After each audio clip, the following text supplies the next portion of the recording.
So we saw how we could attach and detach CSS classes conditionally.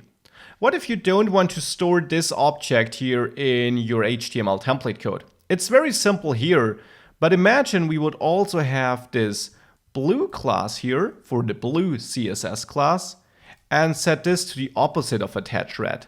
If I now control this, you see we can toggle between blue and red here, but now this object grows rather big. Well, I could go down to my view instance and create a new computed property for that, since it will depend on my attach red property it needs to be computed. So here I could call this div classes, and this of course is a function, as all computed properties, which should return me a JavaScript object, namely the object I set up here.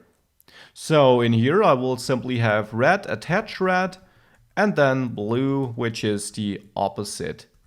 Now that of course won't work because keep in mind here in our Vue.js code, in the JavaScript code, we have to access the properties with this at the beginning. Now with that change in place, I can simply replace my object here with div classes, and if I save this, you see the same behavior as before, but now outsourced in a property, in this case in a computed property. If you wouldn't have this dependency, of course you wouldn't need to use a computed property. And our template is much leaner again, due to this being stored in our JavaScript code now.